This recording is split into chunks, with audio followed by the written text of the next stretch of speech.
स्वागत है मेरे प्यारे बच्चों, आप सभी का आपकी अपनी गणित की कक्षा में। आज हम वाणी श्रृंखला की वैदिक गणित भाग 2 के पाठ 10 का अध्ययन करेंगे और हमारे पाठ का नाम है मापन। तो चलिए शुरू करते हैं अपना पाठ। एक पेंसिल लीजिए और स्कूल में अपनी डेस्क की लंबाई माप कर लिखिए। ये कितनी लंबी है? अपने मित्र से भी उसकी पेंसिल से डेस्क की लंबाई मापने के लिए कहिए। क्या दोनों की नापी गई लंबाई समान है? निश्चित रूप से नहीं। आप दोनों की नापी गई लंबाई तभी समान हो सकती है जब दोनों की पेंसिलों की लंबाइयां समान हो। इस प्रकार की समस्या को हल करने के लिए निश्चित माप का प्रयोग करते हैं, जिन्हें सेंटीमीटर व मीटर कहते हैं। हम इन्हें क्रमशः सेंटीमीटर तथा मीटर में भी लिख सकते हैं। आपकी सबसे छोटी उंगली की चौड़ाई लगभग 1 सेंटीमीटर है और आपके पैमाने की लंबाई 15 सेंटीमीटर है। एक सुई की लंबाई लगभग 3 सेंटीमीटर है। एक नई चाक की लंबाई 5 सेंटीमीटर होती है। देखिए बच्चों, ये क्या है? एक पैमाना है। क्या है? पैमाना। ये सेंटीमीटर होता है और ये मीटर होते हैं। प्यारे बच्चों, यह चित्र एक पैमाने का है। मीटर। मीटर लंबाई मापने की बड़ी इकाई है। हम मीटर को मी लिख सकते हैं। 100 सेंटीमीटर बराबर 1 मीटर। अगर आप खड़े होकर अपने दोनों हाथों को सीधे फैलाएं तो यह लगभग 1 मीटर होगा। क्रिकेट के बल्ले की लंबाई लगभग 1 मीटर होती है। एक दरवाजे की ऊंचाई लगभग 2 मीटर होती है। पैमाने का प्रयोग। ए बी को रेखाखंड कहते हैं। ए बी को हम क्या कहते हैं? रेखाखंड। ए तथा बी रेखाखंड ए बी के अंत बिंदु हैं। ए बी क्या है? एक रेखाखंड के अंत बिंदु है। अपने पैमाने का प्रयोग करके इसकी लंबाई ज्ञात कीजिए। अब इन रेखाखंडों की लंबाई नाप कर लिखिए। आपको क्या करना है प्यारे बच्चों? पैमाने की सहायता से दी हुई रेखाखंडों की लंबाई नापकर दिए हुए बॉक्स में लिखनी है। यह अभ्यास आप स्वयं करेंगे। इन आकृतियों की भुजाओं की माप बताइए। अब यहाँ पर कुछ आकृतियां बनी हुई हैं। आपको पैमाने की सहायता से इनकी भुजाओं की माप बतानी है। यह अभ्यास भी आप स्वयं करेंगे। आगे बढ़ते हैं। सेंटीमीटर में लिखिए। अब हमें दी हुई मीटर की इकाइयों को सेंटीमीटर में लिखना है। 5 मीटर में कितने सेंटीमीटर होते हैं? तो प्यारे बच्चों, 100 सेंटीमीटर बराबर 1 मीटर। तो 5 में होंगे 5 गुणा 100 बराबर 500 सेंटीमीटर। इसी प्रकार 7 मीटर में सेंटीमीटर होंगे 7 गुणा 100 बराबर 700। आगे बढ़ते हैं। 1 मीटर 20 सेंटीमीटर बराबर 1 मीटर में 100 सेंटीमीटर होते हैं जमा 20 बराबर 120 सेंटीमीटर। बाकी के प्रश्न आप स्वयं हल करेंगे। आगे बढ़ते हैं। मीटर में लिखिए। अब हमें सेंटीमीटर को मीटर में लिखना है। जब हमने बड़े से छोटी इकाई में लिखा तो हमने गुणा करा। अब हमें छोटे से बड़े में लिखना है तो हम भाग करेंगे। 400 सेंटीमीटर में कितने मीटर हैं? तो हम 400 को भाग करेंगे 100 से। जब हमने 100 को 4 से भाग करा तो उत्तर आया 4। 400 सेंटीमीटर बराबर 4 मीटर। 300 सेंटीमीटर, 300 भाग 100 बराबर 3। इसी प्रकार आगे के प्रश्न आप स्वयं हल करेंगे।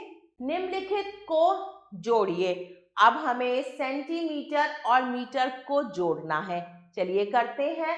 पहले हम सेंटीमीटर की संख्याओं को जोड़ेंगे। 0 5 बराबर 5, 7 जमा 1 8, 3 और 3 6, तो आया 6 मीटर 85 सेंटीमीटर। अब हम 70 सेंटीमीटर और 15 सेंटीमीटर को जोड़ेंगे। 0 जमा 5 बराबर 5, 7 जमा 1 8, मीटर में जोड़ेंगे 9 जमा 2 बराबर 11, तो उत्तर आया 11 मीटर 85 सेंटीमीटर। आगे बढ़ते हैं।